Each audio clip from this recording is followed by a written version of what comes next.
morning. It is my very great pleasure this morning to help introduce the Ben Reed Scholar for 2019, as well as the scholarship itself. Established in 1993 to honor the memory of a statesman, peacemaker, environmentalist, and scholar of world affairs, the Benjamin H. Reed Class of 43 Scholarship presents an award to a fifth form student to support an original and worthwhile public service project. In the spring of 2018, Courtney Spaeth, an Episcopal alumna from the class of 1992, endowed the fund that provides the financial support for the research and development conducted by the Benjamin H. Reed Scholar on an annual basis. With this gift to the school, she also recognizes and honors Mr. Bryant for his commitment to education and tireless advocacy for his students. Applications for next year's scholarship will be available after Christmas and due by the end of January. Juniors, please consider applying for this program and take particular note of the remarkable dedication to public service exhibited by today's speaker.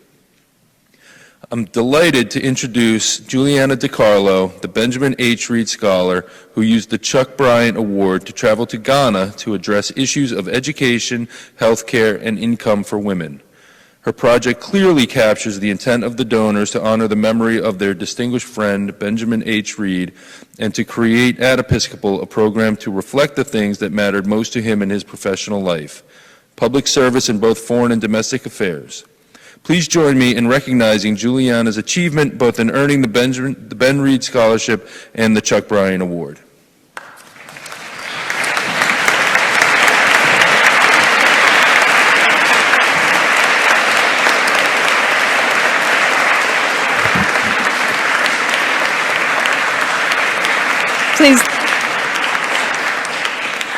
Please be seated. I would like to thank Father Gavin and the vestry for allowing me to speak today, and the Ben Reed Committee for having given me the incredible opportunity to travel to Accra. When I was little, I had a hard decision to make. I had to decide whether I wanted to be a princess, a doctor, a pop star, or the President of the United States. So I, at age 6, decided I would hold each of the 4 positions at least once, and not necessarily at different times. My parents, aunts, uncles, and teachers would chuckle when I would inform them of my aspirations and encourage me with an amused smile. But when I would go to my grandmother, and in an awful mixture of Italian and English, inform her of my childhood dreams, she would look down at me, gently kiss me on the forehead, and tell me in the Italian I could barely understand. But of course, my little girl. There was no amusement in her voice, only pride. For some reason, she genuinely believed me. When we are little, we are fearless. And furthermore, we are encouraged by the adults in our lives to be unafraid. Dream big, they tell us. You can be anything you want to be. And we believe them. We look at the world with our eyes wide open. Nothing can stop us. However, no one ever told my nonna to dream big. She was pulled out of school after completing kindergarten. Her stepmother believed she, a girl, would be better served helping around the house and working the land. She was never taught to read and write, much less encouraged to be anything she wanted to be. It was for this reason she did not doubt me. Even now in 91, she always reminds me that nothing can stop me. And it was, in part, for this reason that I decided to travel to Ghana.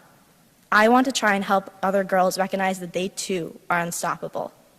While in Ghana, through volunteering with the nonprofit Global Vision International, I had the privilege of working with the women and children of Oshige and Kokrobite, small villages outside the capital city of Accra. There I spent the majority of my time volunteering at the local primary school, Divine Home Educational Center. I spent my mornings playing with children in the dirt yard surrounding the brightly painted, open-walled classrooms and teaching math on dusty chalkboards. I would help to grade spelling exercises carefully copied in notebooks, decorated with pictures of princesses and superheroes. And I would read from the torn pages of illustrated stories to classrooms of curious children. However, I most looked forward to my afternoons spent with the young girls of Divine Home. The first thing I saw as I walked through the creaky wooden gate of the primary school on my first day of service was a countless number of children in vibrant blue and red uniforms running through the dusty yard. The collars on the boys' button-up shirts were wilted from crippling humidity. Dirt was smeared on the blue cotton smocks of the girls' red pinafore dresses. The boys and girls played together, joyfully shouting, Boys chased girls and girls chased boys around the yard. The children beamed and momentarily stopped their games when other volunteers and I walked through the gate. They waved furiously, and we matched their toothy grins with our own smiles and choruses of hello. The children were slowly corralled into their respective classrooms, and we soon joined them. I spent my first day sitting at Teacher Dorcas's desk, watching as she had the children practice three-letter words and helping her grade classwork. There were 4 little girls in that class of 17 students. In the full school day I spent in the kindergarten classroom, only one of the girls dared to raise her hand. Her name was Prudence, and she loved school. I quickly learned that the fearless young girls I saw running in the yard became timid and fearful in the classroom. They would not raise their hands for fear of being incorrect, and consequently reprimanded by their teachers or teased by their male classmates. Meanwhile, I watched as some of the younger boys answered incorrectly and were instead gently corrected. Their peers said nothing. I observed the same pattern of behavior in every class, intensifying in the higher grade levels with even fewer girls. When I returned to base camp, on my 3rd day of observing classes, I began to create a curriculum for an after-school enrichment program for the girls at Divine Homes. On my 5th day, with the aid of the other volunteers, I began to teach after-school lessons to the girls. 4 months later, the program I created is still in place. Each afternoon, we would work with a different grade level, bringing math worksheets, books, and art materials from base camp. I became determined to help Mirabelle, Christabel, Junior, Jane, Blessing, and all the other girls become just as fearless in the classroom as they were on the playground. I want to make sure that they understood that they are unstoppable, both in and out of the classroom. When Mirabelle looked at me one afternoon as we colored together and told me she wanted to be a nurse, I beamed down at her and told her that she would be a fantastic nurse. She then matter-of-factly informed me that she would have to call me when she graduated from nursing school. I met Mirabelle's mother, a nursing student herself, the next day, while registering the mothers of the students at Divine Homes for financial literacy, English, family management, and computer classes led by Global Vision.